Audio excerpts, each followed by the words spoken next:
Check. Ladies and gentlemen, we have a great panel coming up on digital securities. Super interesting, innovative aspect of our ecosystem. Quick announcement, we have a slight modification on the schedule. We have Drew from Archer Tax giving a workshop called Hacking Your Taxes. If you're getting paid in tokens or want to hear advice on crypto and taxes, head to the workshop room on the 4th floor, just past the snack bar. Again, that's at 1 p.m. Hacking Your Taxes on the 4th floor. All right, take two. So this one's going to be fun because I'm very skeptical on securities tokens. So I get to ask fun questions. And anyone in the audience that knows my style knows that makes me happy, and it should make you happy because it's going to make for some entertainment. So my victims for this panel are going to be Tom, Shala, Tal, and Freddie, all working on different facets of the emerging security tokens ecosystem. So, you know, for me, just by way of background, I'm saying that a little bit tongue-in-cheek. I do think a lot of the work that's being done is super interesting, and I do think that this convergence of kind of the old world and the new is embodied in many ways in the securities token conversation. What makes me skeptical is that I find this to be like this bear market cycle's version of blockchain, not Bitcoin, which was kind of the pervasive meme in 2015, 2016. So you guys are going to help convince me otherwise and talk about all like the really cool shit that's getting built. And let's poke holes along the way and have a little fun with it. But before we dive deep, why don't you guys just give the kind of 30-second introductions on how you guys are looking at this ecosystem and what in particular you're doing and what problems your companies are tackling in the stack. Sure. So I'm Thomas McInerney, Chief Product Officer at Open Finance. We are a regulated security token trading platform. We launched live on the mainnet on November 28th with Spice VC, and we have 3 security tokens trading now. So we're kind of a hybrid DEX model. We do settle tokens peer-to-peer in about 8 seconds, in single block time. So, I'm Shayla Burrows. I'm the COO of Satis Group, and we are a digital asset investment bank. And we help issuers or those who are going to be issuing security tokens actually come to market. Does that mean I get to take some of the time you didn't use? Talib Yashiv. I am founder and managing partner of Spice VC. It's the first fully tokenized VC fund, and we're also focused solely on investing in companies building the ecosystem of the tokenization industry. So that's one way I'm related to this. I'm also a founder of Securities. It's the largest, most active platform for issuing and managing compliance of security tokens throughout the life. Most security tokens that were issued to date have been issued on Securities. So I see the market from both vantage points. My name's Freddie Allen. I'm Director of Digital Asset Services at Republic. Republic is an AngelList spin-off. AngelList had a big hand in implementing the Jobs Act in 2016, and part of that recognised the opportunity and mission to enable retail, non-accredited investors to invest in startups, private startups under Reg CF, regulation crowdfunding.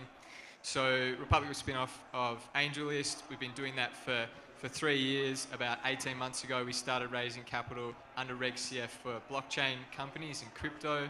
And over the past 6 to 9 months, we've been rapidly rolling out more products that are servicing issuers across the spectrum. So advisory services, KYC, AML accreditation, Reg D, capital raising facilitation. So really covering that whole spectrum of security tokens.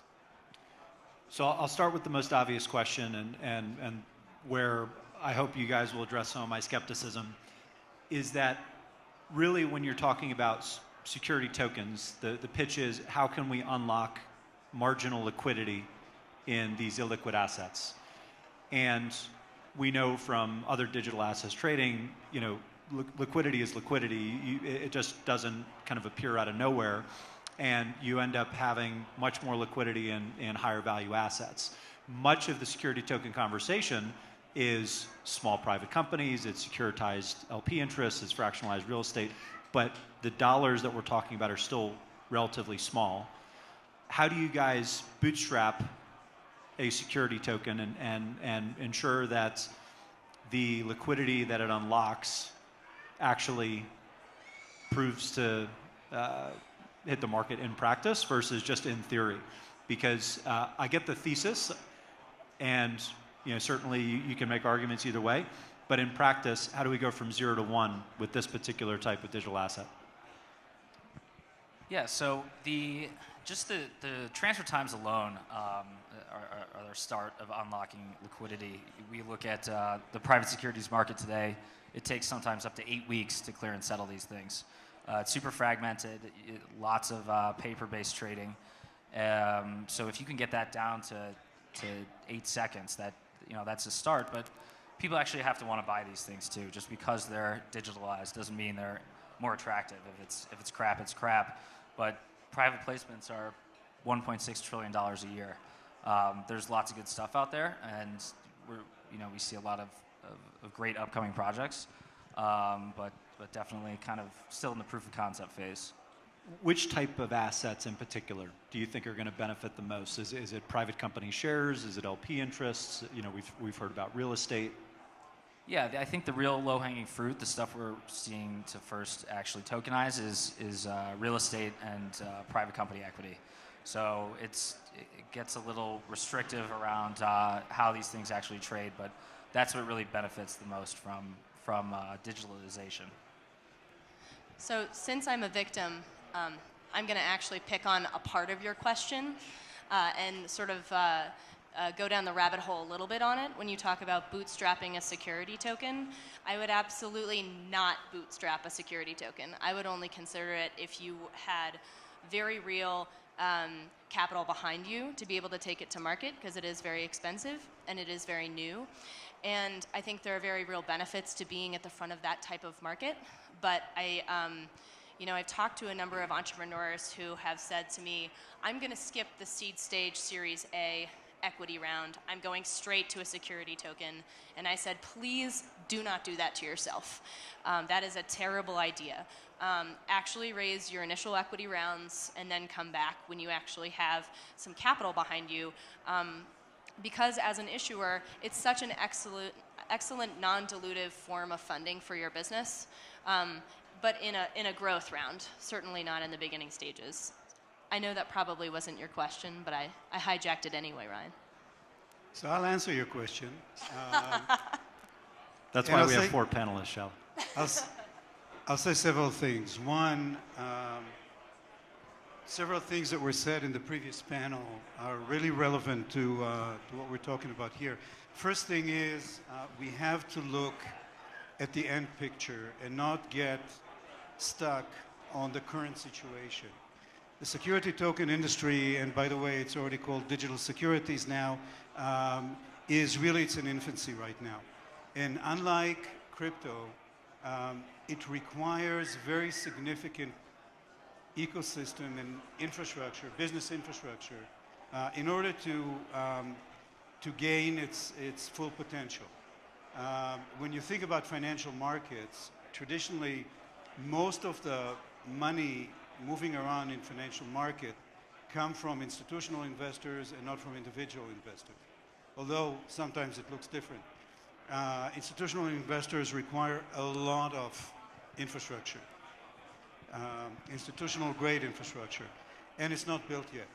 So it's been in the process of being built. We see, just as an example, over the last 6 months, we've seen over 100 companies enter this domain and start working on different pieces of this infrastructure. But we're probably about a year and a half away from seeing institutional money coming into this industry, because we're going to start seeing major pieces of the infrastructure coming in, business infrastructure, coming in within the next year. So 2019, we'll see a lot of this being put in place, and we'll start seeing institutional investors coming in towards the end of the year.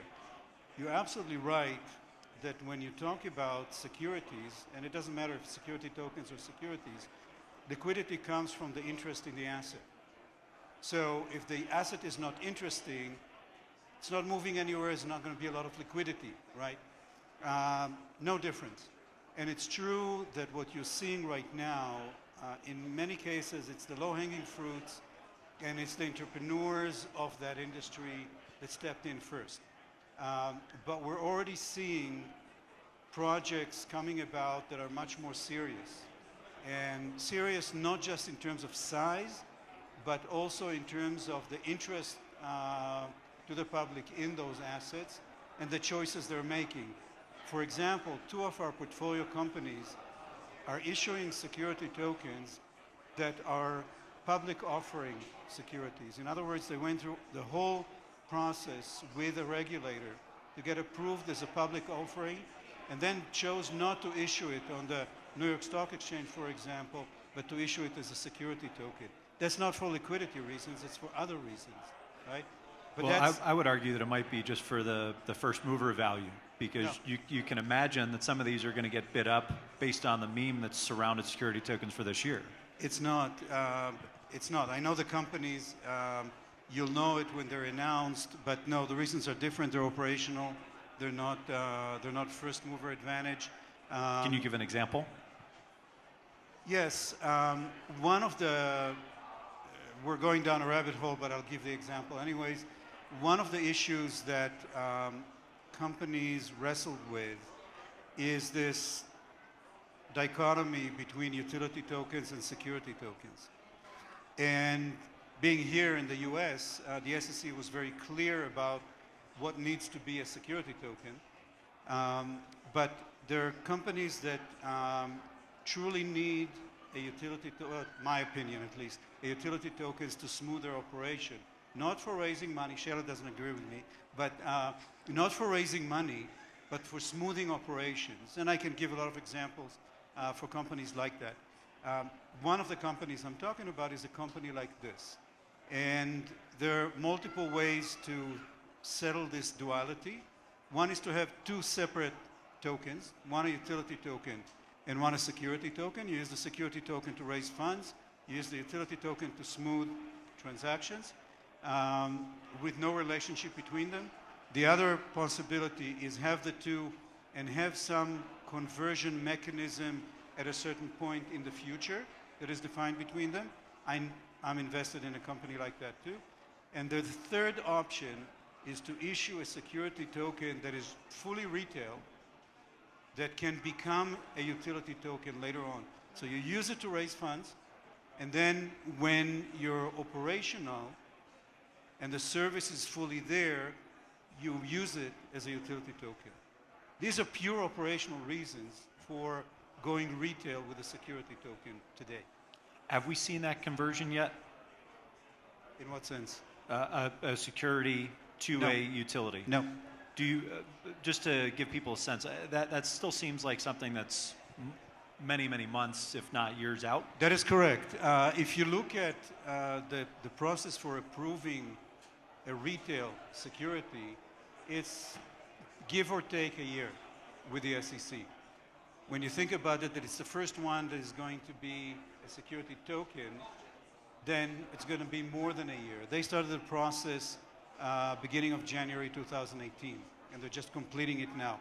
So just to get it approved took more than a year. And then this will be operational probably third quarter of 2019. So you'll see the conversion happening late in 2019. Now, again, it's an industry that is truly, it's in its infancy. So you're watching it, and you have to constantly look at where it's going, and where it's going is what's interesting.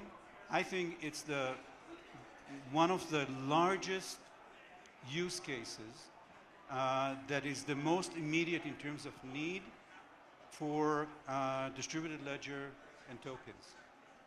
And there is a tremendous drive both by institutional players and by assets that want to tokenize, and assets are not just physical assets, it's also economical assets that will drive this industry. There's money in this industry, There is a lot of value in this industry, and it's potentially huge. You're talking hundreds of trillions of dollars in potential size. Now, you're not going to get there in a year. You're going to get there in 10 years, right? But it's definitely an industry that is worth building. Freddie, Tom mentioned some of the early use cases, private companies, real estate. You guys more on the private company front. Yeah, absolutely. Is the focus. For Reg CF, of course, and Reg D, but our asset tokenization advisory services, which is a big piece that I focus on, we are seeing a lot of interest from commercial properties and big companies, for instance, 30 mil revenue, 15 mil EBITDA IT companies looking to tokenize their securities. So we're seeing that progression of the security tokens moving from funds to properties and now to bigger companies and more exotic things like stadiums, for instance.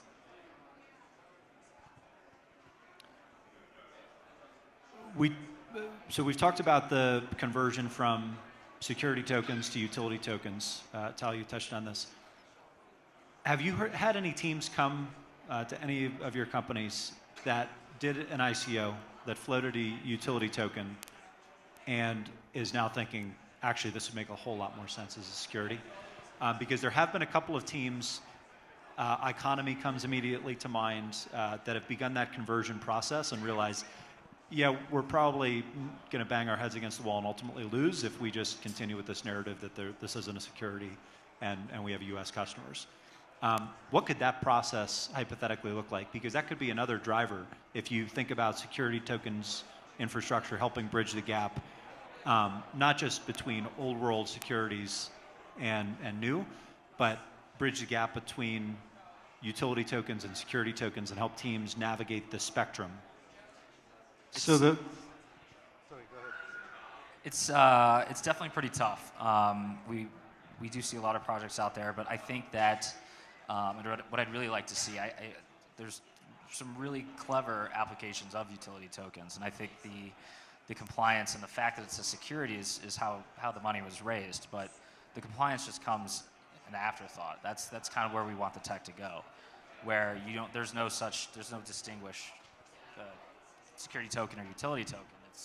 You have these they are all, if you did like an STO or raised money and the tokens representing equity, it's for sure a security, but it can also have a utility value to it. The conversion process, if it's already started trading, is pretty tough. Tal, actually, you guys have worked on a few. Yeah, so we need to understand that when you talk about a security token, it's a token representing a security, right? And it's not just a name. It means not just what the token itself is, it means how the whole process is treated and managed from the get-go through issuing the token and then managing compliance of everything that is done with the token, every single transaction in secondary trading and throughout its lifetime.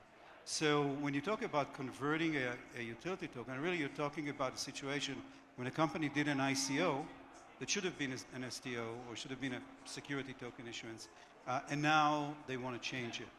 So there are several issues. One, the token is wrong because the code doesn't include all the smart contracts that deal with all the regulatory stuff that needs to be managed throughout the life of the token. So that's one, you have to replace the token. But that's just technology. The main issue is that this token was born in sin. And you can't go back from that. You can't go back from that. So there were cases where the SEC had discussions with issuers of utility tokens, and they agreed on a process, right? It's almost like reversing the birth in sin and doing it again. But that's with the blessing of the SEC. And we've seen that done, and actually Securities have done a couple of these. But that's with the blessing of the SEC. Without the blessing of the SEC, it's great, but you're not really solving the problem, because in the eyes of the SEC, you've already sinned, right? If the SEC is God in this example, I don't know that I want to live anymore. But that's a totally different story. Let's talk about one of I think the most tangible security tokens offerings, which would be real estate. We've heard a few different projects, including Securities, announce security tokens offerings for sizable real estate plays. Help people understand that's going to be an institutional focused market for a while. What is the path to getting this in retail hands as an alternative to buying a stock on the New York Stock Exchange? Because some of the rules get pretty esoteric pretty quickly, Rule 144 and how some of these things come to market. But the end goal is to get this in individual hands, not just institutional investor hands. So the SEC is a little bit problematic, right? So I represent the world, not just the US, because SPICE has token holders all over the world. And in other jurisdictions out the US, it looks differently. That it's true that even private offerings of securities are kind of targeted at qualified investors, but most countries in Europe, for example, allow a quota of non-qualified investors. So for example, in most countries in Europe, every country allows SPICE to have up to 150 local token holders that are non-qualified. And that's putting VC investments in total retail hands. In the US, the only way right now, from a regulatory standpoint, unless you're doing crowdfunding and so on, is to do a full public offering. And that's a very expensive, lengthy, complicated process, and you will not see real estate assets going this way anytime soon, unless they're really huge.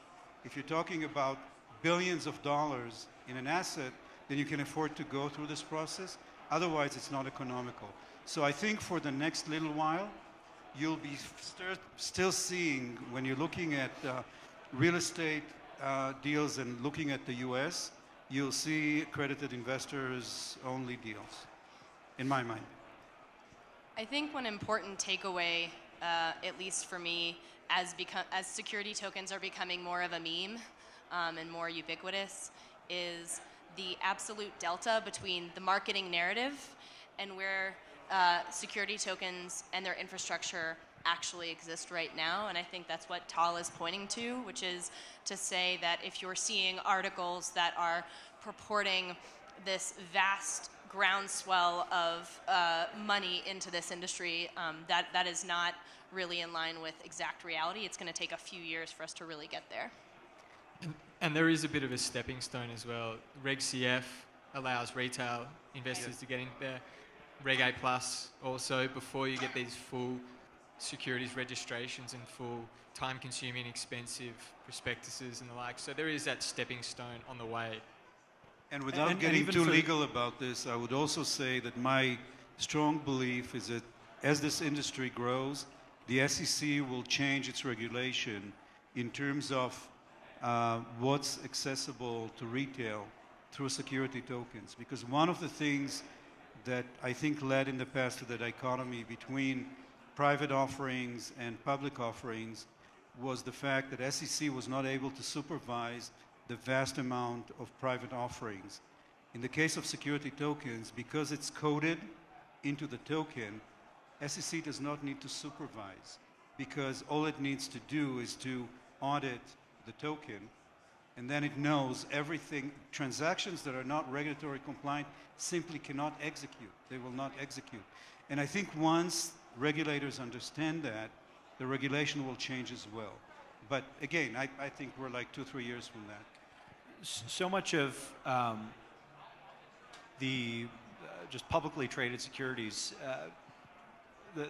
what you go through the SEC to do is get the blessing to list on the New York Stock Exchange or NASDAQ. But the end result, once you're approved, is that on an ongoing basis, you really just have to abide by certain disclosures requirements and certain internal compliance requirements. You can probably programmatically take care of a lot of the compliance issues with securities tokens. So I buy that thesis, that narrative. How are the securities tokens issuers that you guys are dealing with differ from like a publicly filing company in terms of the disclosures elements. So what actually needs to be put forth in order to complete a securities token offering on a Reg D basis, on a Reg A plus, on a Reg CF? Because if people could just swallow the paperwork and have an easier way to be forthcoming about how these things should function, the actual functionality of the security itself should be fairly easy to audit once this infrastructure has been built and these smart contracts have been audited and the systems that are built in these underlying protocols are a little bit more robust. So a Reg CF is quite straightforward. It's capped at $1,070,000 for any issuer in a 12-month period. And you can raise, as I've mentioned a couple of times, you can raise from retail and non-accredited investors. But in terms of what's required for the issuers, it's simply just filing a Form C, which is very straightforward. It's not expensive, it's not time-consuming, and that really is focused on startups. They don't have the capital to spend on going through all these expensive, time-consuming filing requirements and compliance. The Reg A Plus is like an IPO light. It's capped at $50 million. It has more extensive requirements, filing requirements, reporting requirements, but not as expensive and cumbersome as a full IPO, full prospectus. So I'll talk about Reg D. SPICE was issued as And in the Reg US, D, just to define that, is for private accredited investors in the U.S. that have made over $200,000 for the last couple of years in salary or have $1 million in liquid net worth. That's correct.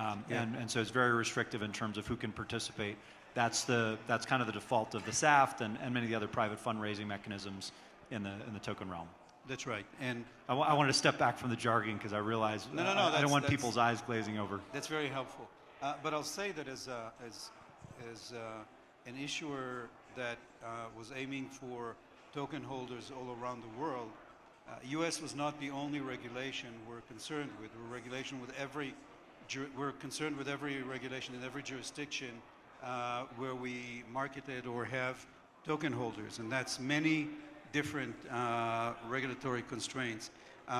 In the U.S., you said it right, it's accredited investors.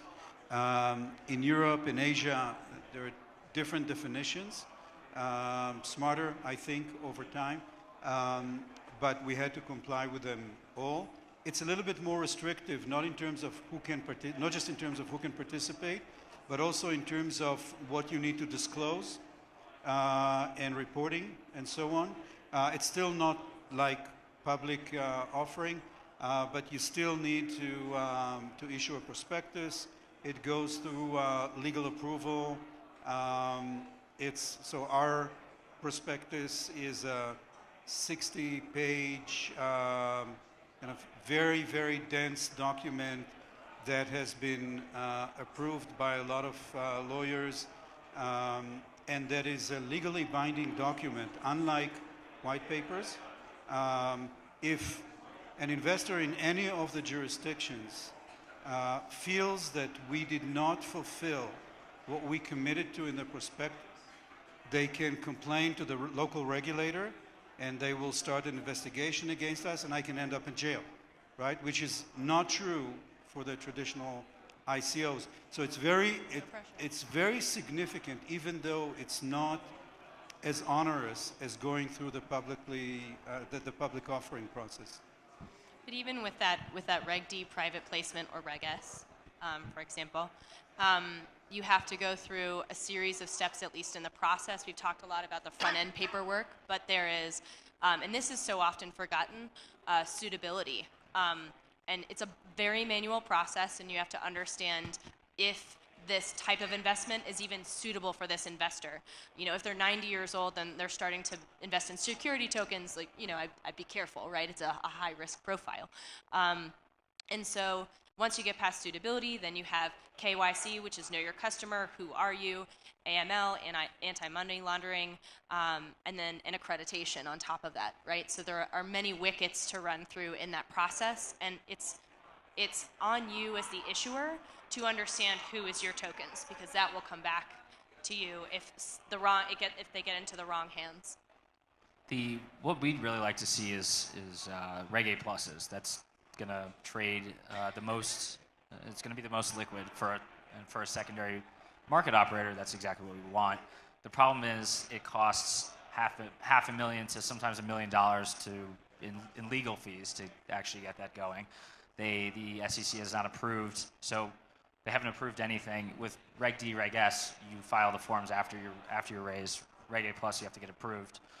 And they haven't done any of that. During our ATS application, they were pretty receptive and they were interested in learning, but they're not very fast learners. So they're kind of taking their time. You don't say. Reg A Plus is the mythical bufficorn.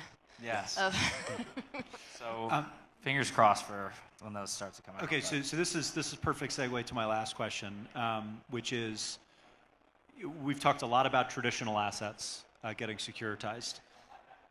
One thing that the SEC did do a very good and thoughtful job of was breaking down how the DAO was a security. And if you think about some new forms of securities, right? So new entities, new assets that would give the holder residuals or rights or claims on cash flow, which the SEC would almost certainly define as a security, but is native and new and unique to blockchain tech and these ecosystems. Do you think that those could be some of the breakout securities tokens, right? So someone that actually does a DAO as a security token offering, maybe it won't even be in the US, but at least it would be a token that was structured in a way, gives people legal claims to whatever was generated by that entity. So I'm bearish against something like that happening. I'm most bullish on traditional assets because I think when you're trying to convince institutional buyers to actually come into this market, you're already educating them on the front end part of the process that's really different than what they've encountered before. And you're also educating them on what custody and control looks like. It's practical, right? Like, great, I have these tokens. What on earth do I do? Who holds these things? Oh my gosh, get them out of my hands. And so. But it wouldn't necessarily be institutional, right? You would expect that it would probably be crypto funds that would drive some of that initial investment. Well, their balance sheets are hurting right now, but from utility token land. But I mean, the problem, at least that I've seen with at least the newer money that wants to come into this market, is that in and of itself is an educational process. So making the second part of it, which is actually learning about the product and getting to know that, just becomes overcomplicated, and you sort of lose people. But that's my thesis, and maybe Tal will totally disagree. I will not totally disagree, but I think it's possible. It's definitely possible. I think the market is so embryonic right now, but I think it's very interesting to see that we see a lot of experiments going on. The nature of security token as an instrument is very synthetic. It's very different than traditional instruments, traditional securities that were developed into two types, right? You got equity and you got debt, and you got almost nothing else. And security token being coded started as a very open synthetic thing, and there are a lot of very interesting experiments, like lottery.com, which is a token that was issued about a month ago, and it's exactly what you said. It's right to revenue stream from a company. It's not an equity. And we see a lot of experiments developing around different kinds of debt with daily payment and things like that are very non-traditional. So I think what you're saying is definitely possible. I think we'll have to see, after all those experimentation, what the market actually adopts and where the masses really are. And I think it's too early to project now, but I think it's, or to predict now, but I think it's definitely a playing ground that allow a lot of this financial experimentation and different types of participation of investors. And I think we'll come out of it with different financial assets than we're used to seeing historically. Yes. I do actually kind of agree with you. I think that it's going to be a while, and as we were kind of talking about before, the early stuff is going to be the traditional assets that tokenize to reduce transfer inefficiencies and costs. just by using a public blockchain, you've eliminated the need for a securities depository, a transfer agent, a clearinghouse. So that eliminates a lot of friction, and that's why existing assets will be the first to tokenize, and already have been. Newer companies too, but the large boom will come from traditional assets at first. But I do think that there are going to be some really, really interesting projects that start to come to play, probably sooner than we think. Freddie, last words, or are we good? Just to reiterate, yeah, absolutely. We're seeing a lot of interest in coming out in the debt markets, how to securitize debt, but absolutely agree. It starts in the traditional assets and will progress from there, but the possibilities are endless. So we'll see some really, really interesting structures moving forwards, revenue sharing and royalty streams and cash flows. So maybe to put a bow on things, I tend to believe that this is not a matter of if but when, and I think despite my near-term skepticism of some of the breakout potential and some of the promises that I think are being made, this is going to be a massive part of the market to watch, just given the sheer size of the securities market and the fact that this could be a structural improvement on how these funds move around.